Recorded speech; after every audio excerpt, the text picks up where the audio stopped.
Welcome to Your Ultimate Life podcast, where we help you break free from mediocrity and create a life of purpose, prosperity, and joy. Get your free video series at yourultimatelife.ca.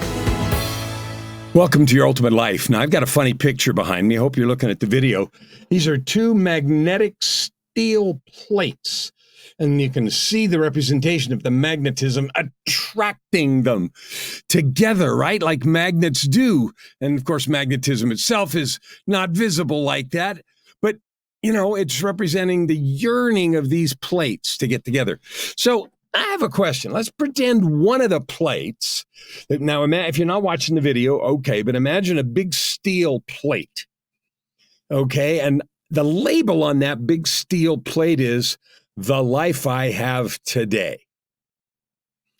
Now, there's a little ways away, there's another steel plate, and that's the one that's being attracted to you, and that is, the label on that one is the life I want. And I labeled today's podcast, Get What You Want. I know the Stones song, can't always get what you want. Well, that's true and not true. It's true when we think, I want everything instantly right now with no effort. I want there to be no obstacles, no barriers, nobody in the way, no downside, nothing. I want everything I want right here, right now, without barriers, without hardship, without a problem. Boom, done. Why can't I have it? Well, you're going to have to I know why I think, but you're going to have to get the final answer from the designer of this mortal experience, who isn't me. So your creator will have that answer. But I think I know some of the reasons. So let's talk about a couple of the reasons. One, a chicken, when it gets out of an egg, has to fight like heck. Fight like heck to peck its way out of the egg. And you know the story. If you take the chicken out and you let it, you help it avoid the fight by cracking the egg open, the chick dies, because it is in the act of fighting its way out of the egg that it gains the strength to live, to breathe, and to eat, and to do the rest of it. Same thing is true with a cocoon, a butterfly emerging or a moth emerging from a caterpillar in a cocoon. That metamorphosis that takes place in there is magic. It's unbelievable. A caterpillar is not that interesting to look at unless you study caterpillars, I guess. And then the moths and the butterflies are gorgeous. I mean, you've seen some enormous and just the exquisite coloring and stuff like that, right? And they flutter around and, catch the sun in particular ways, and it's just spectacular. However, the birth is a vicious fight to claw and fight its way out of the cocoon. And similarly, like the egg, if you pull it out and help it, it'll die because it needs the fight. So let that be a metaphor. We need the fight to gain the strength, to live life. Learning to walk is the same thing. You fall down a boatload of times, you bruise and bump things, get hurt, cry, but you gotta go through the fight. Creating the life you want is just the same. So those two steel plates, if the magnetism yanked them together and you could move immediately from the life you have to the life you want, it wouldn't work. And, you say, well, why not? I don't have all the answers, but you see some of that when you see what happens to lottery winners. People win $1 million, $10 million, $100 million. Like there was one a little while ago, somebody won $1 billion, I think. And when you do a study, Google it. What happens to lottery winners? The majority, and some studies, the vast majority, in 2 to 5 years, are worse off than before they won it. Because they didn't have the fight, the struggle, the learning, the growth necessary to handle sudden changes in wealth. Wow, think about that. Suddenly you're rich. Rich, rich, rich. Everybody wants some. You get investment people, scammers, relatives, everybody. And then you do a bunch of things that you think maybe are a good idea, but it ends up wrecking your life. And that's what happens to most. And everybody thinks, yeah, it won't happen to me. I'm different. Okay, fine. But it doesn't. So let's just get that out of the way right now. It's going to be a fight. You want what you want? You can't always get what you want if what you want is everything right this minute with no effort and energy. If you try sometimes, you get what you need, which is surprisingly something that you then realize this was better. Now, I've been doing this podcast for a long time. This is episode 904, I think. And I've interviewed hundreds and hundreds of people on this show, other shows, my television show, LA Talk Radio, and every one of them who's gone through hardship, difficulty, struggle, abuse, addiction, trial, says over and over again, and I say the same thing, I wouldn't change any of it because it's made me who I am. I had to fight my way out of the cocoon, out of the problems, out of the abuse, out of the PTSD, out of the addictions. I had to fight my way through that. And that has made me into who I am. So let's assume then, from those examples, instead of fighting against them, that there's some truth in that, and that's how it works and how it needs to work. Okay, so Get What You Want is the name of today's show. One of the first things, simplest things, to understand is to know what you want. I know that sounds ridiculous, but I can't tell you the number of people I'll ask them, what do you want? And they can't answer the question. Other than saying, well, I want more time, I want more freedom, I want more money. But that is a useless sentence, completely useless. The air around you, the conscious unified field, the spirit, the universe, the universal mind or divine mind, if you do three principles, that force that's real, no matter what you call it, listens. And if all we say is I want more money, then a penny shows up. Want more time, then one little thing you have to do changes. Like, you got to be specific, exactly what you want, and you got to be clear. Now, I'll give you a silly example. It's not silly, but it has to do with clarity. So many years ago, when I was in Phoenix, I was running a recording studio. I did some music for videos and films and commercials, television commercials, radio commercials, as well as albums, people's albums. And my studio was well known for a kind of an all-in-one place. I had a lot of synthesizers and drum machines, and I'm an experienced musician, keyboard player, and also a synth programmer, drum programmer, so I could do everything start to finish. So I could just write. I did a lot of my own music. I've got 90-something songs up right now. Got 3 more that are nearly done, done in a couple of weeks. But anyway, I got a phone call one day. And before I tell you about the phone call, so I wanted my music to be all over the place. I wanted it to be used a lot. I wanted it to be popular, and I wanted that. I knew that. I want to make it popular. I want people to like it, be a household name or something, some sort of vague idea, but I certainly want it to get used a lot, and I want to make good money from it. Yeah, I want to be a rock star sort of conversation, and I didn't say it like that. So, and that's all I really said. So one day I got a phone call from a place in New York. They asked me if I wanted to make a good amount of money. And I said, you bet. Well, we need you to make a whole bunch of songs and, this kind of stuff, whatever, told me about it. And I said, great, happy. What'll it be used for? Well, they told me they wanted to use it as a soundtrack for porn flicks. Well, that didn't fit in with the vision of who I want to be in the world. Yeah, I wanted to do music and I wanted to make money and I wanted to have it be heard a lot. But I didn't then and don't now want to be known as the guy that makes music used that way. So I turned it down. Yeah, but you could, a lot of crap. I just said, no, thanks, and hung up. That is what comes when you have a clear vision. I'd never actually said that before because it never occurred to me to do that, or that was a thing, right? But somebody found me, somebody heard some stuff, realized I had the skills and ability to do it as an all-in-one and create that kind of, music that was used for sort of background music, elevator music, but used for a certain purpose. And I said, no way. Because I had a clear vision of who I wanted to be, clear enough to know that didn't fit in it. So when you're thinking about what you want, sometimes it's what you don't want, but the most important thing is to start with is what the heck do you want? Really, like really want, aching, yearning, crawl over broken glass want. Maybe the only thing you want that bad is to be happy. There's good news for you. If the most important thing you want to have is to be happy, you can have that right now. Happiness is a choice. You get to decide that. Now, I'm not saying if you're in staggering pain right this minute, because you got a compound fracture and bone sticking out of your leg that you can choose, I'm happy. There may be an immediate circumstance if you're in an abusive relationship, if you're in active addiction, or if you're in some painful circumstance. Choosing to be happy right this minute and stay in that circumstance is difficult and counterproductive.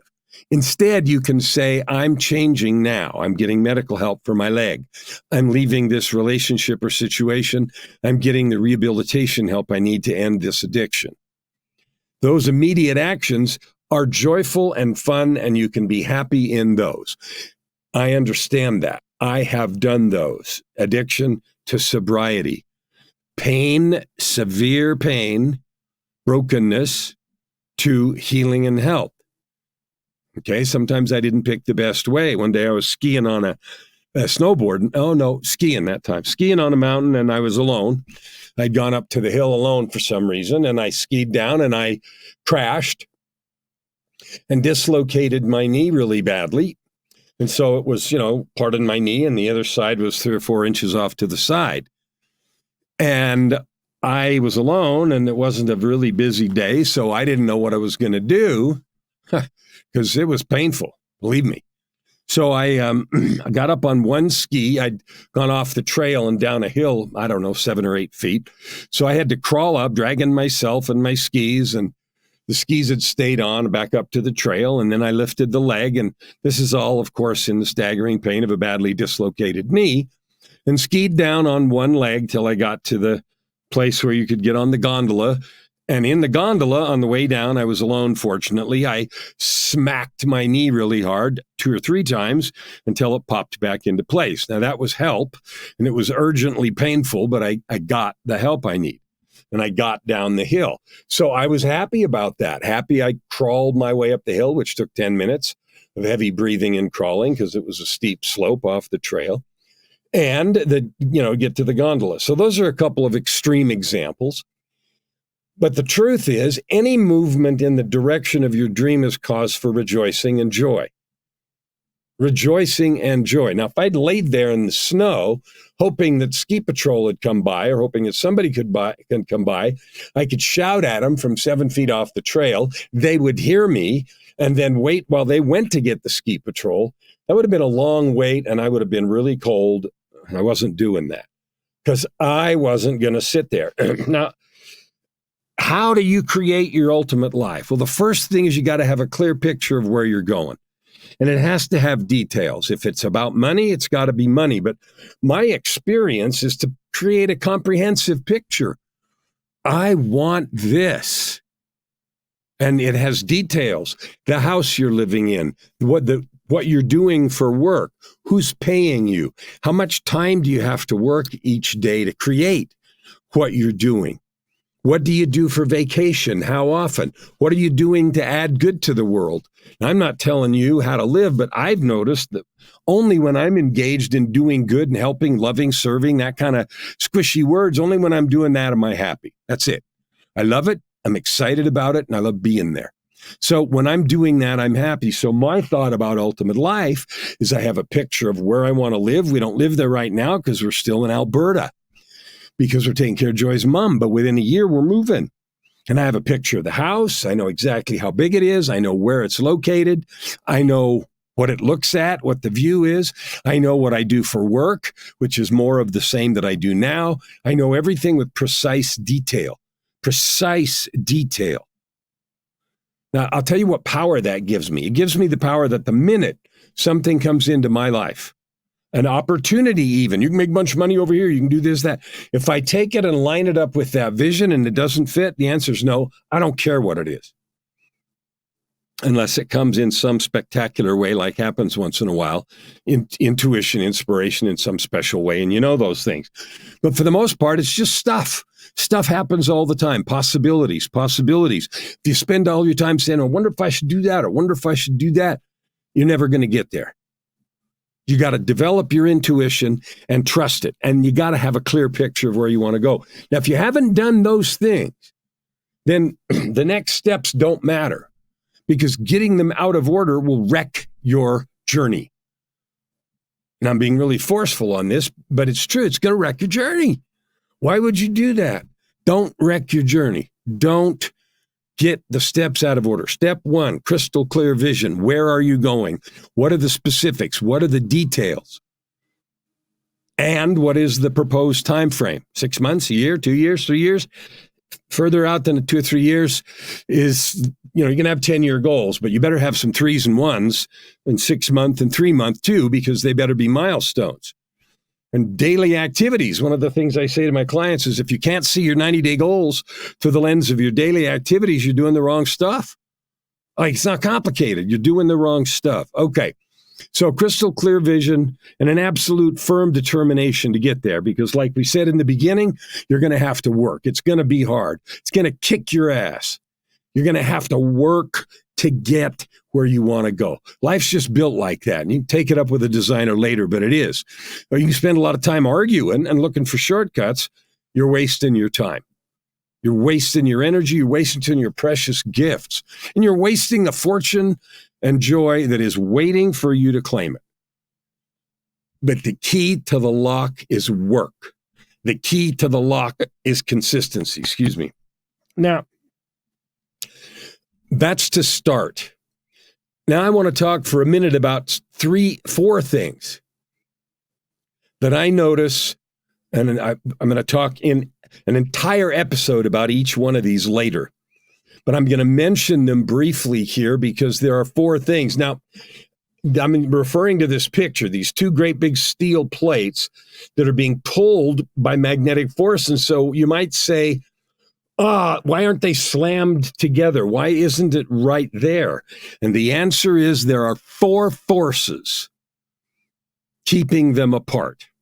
There are 4 things that I see more or less in people's lives as a coach. I've been doing this for 17 years with myself and with many others, and I'm very active every day, all the time. So here's the thing. You don't have what you want.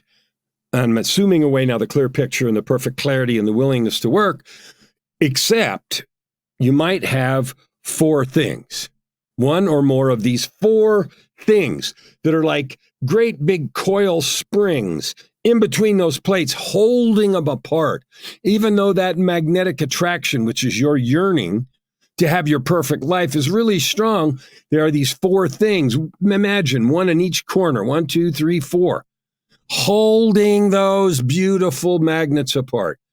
Number 1 is what I call learned helplessness. Learned helplessness. Now, when a baby's born, it's helpless. We got to change diapers, feed it, do everything, or it dies. Same thing with most mammals, right? There has to be some care, and that's instinctual. Without that care, they die. Now, after a bit, when you've learned to take care of yourself, even in a rudimentary way, we start learning something.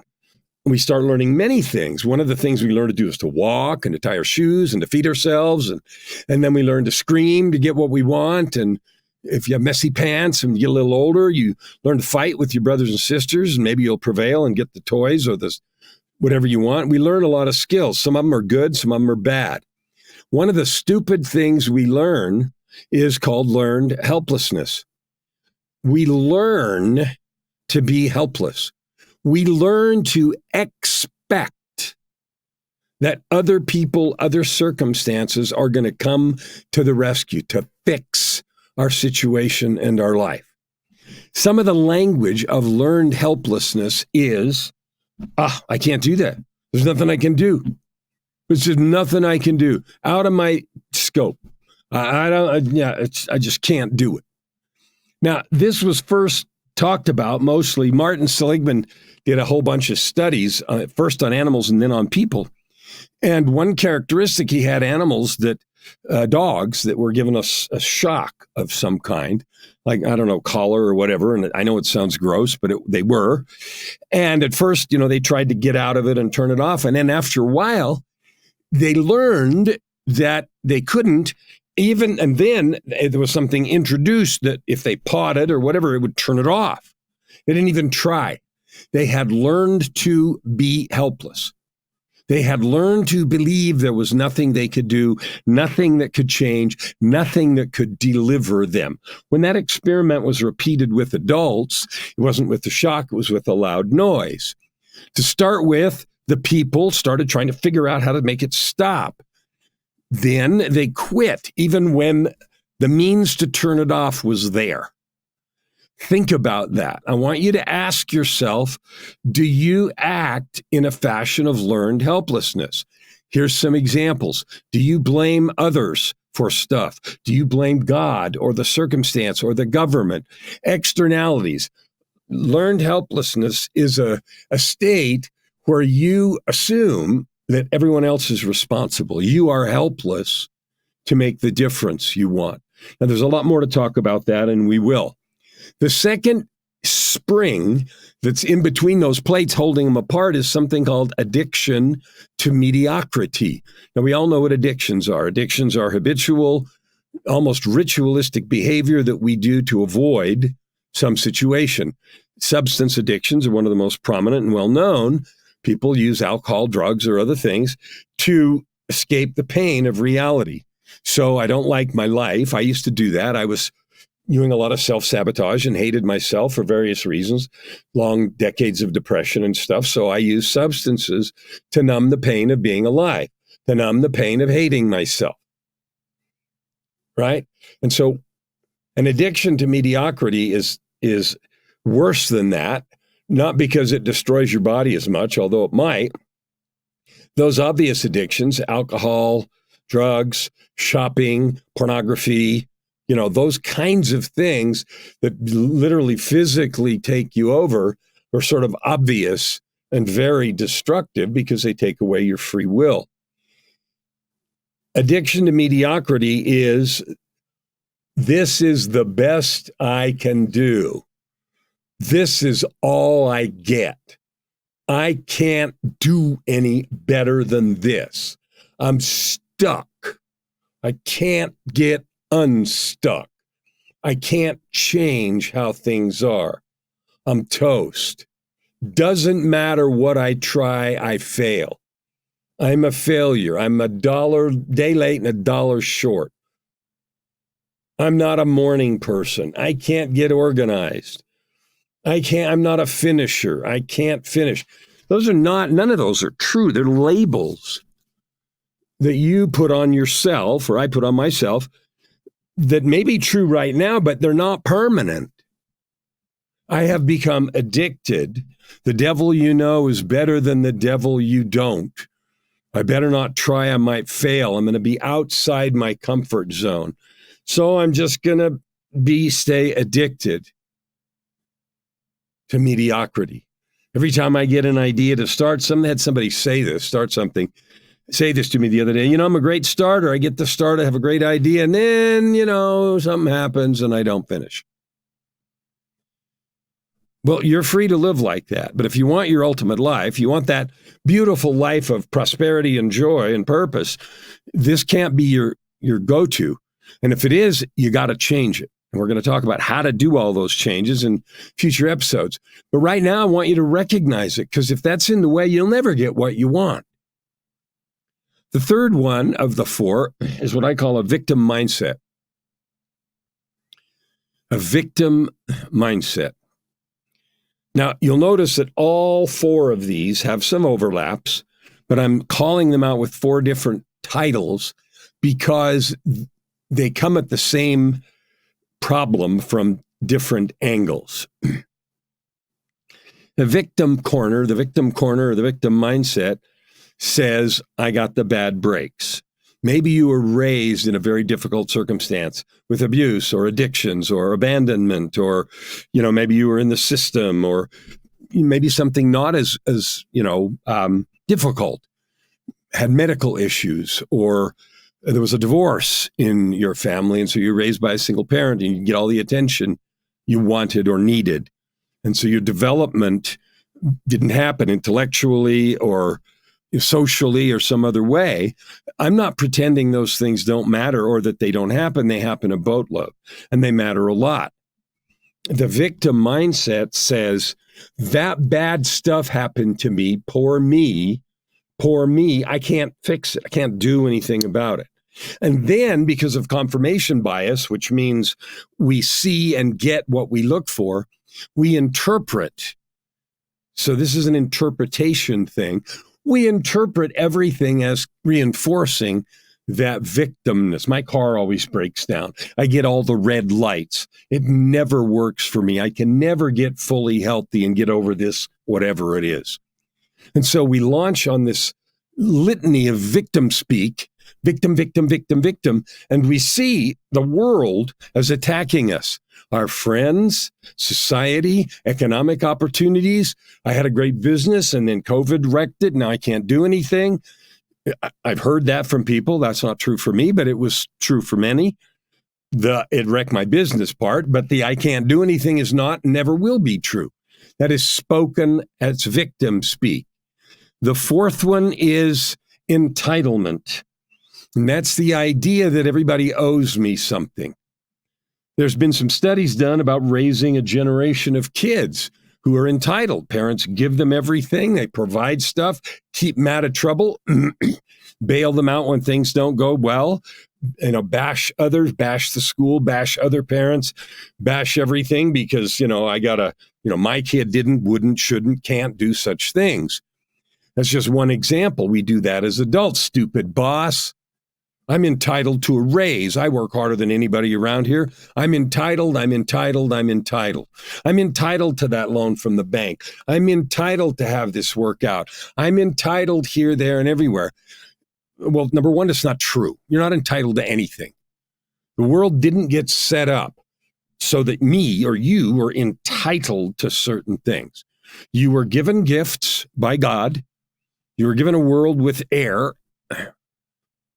And you were given a boatload of challenges. To the extent you make nothing out of yourself, then you got nothing, you get nothing, you build nothing, and you certainly won't get to your ultimate life. Entitlement is the idea that I don't have to work, I've suffered enough, and all the versions of that. I've already had my share of pain and difficulty. It's my turn. Now, you might think I'm being harsh, but those are just the realities. If you want your ultimate life, you're going to have to build it. Okay? And when you live in entitlement, your energy, your love, your ability, your creativity, the things that you could use to create and serve, which, by the way, is the only way you ever make money, serve some need somewhere. And I use the word serve. You can think of it in any way, but any business you build or anything you do, any job you have, you got to serve. You got to do a thing. The better you do it, the better it is for you, even if you don't get recognized. Even if you don't get all the credit you deserve, you have become a person who does a good job. And the longer you stay that, the more it benefits your entire life, from how you feel to what you achieve. So those four things: learned helplessness, addiction to mediocrity, the victim mindset, and entitlement are things that get in the way. They're the four things that are holding those metal plates apart. Now, the purpose of this episode is just to invite you to start now. Make an examination of your life. Start with your dreams and goals. Get them clear. Create a vision board. Create a mind movie. Create declarations. And if you want to know how to do that, it's the most powerful thing I own. The most powerful thing I own is the PTAC, Personal Truth and Commitment Document. It shapes my life. It describes everything I am and will be in the future. It's my guiding star. It's an infinitely powerful magnet, and it obliterates all those barriers that keep things away from me. If you want to know more about it, reach out. Reach out to me, and I'll teach you how to do that. It'll change your life. Anyway, if you want to create something different, if you want to get those, cross the bridge between where you are now, your life now, and your life in the dream world, your ultimate life, purpose, prosperity, and joy, or whatever words you use, start now. Tomorrow's never here.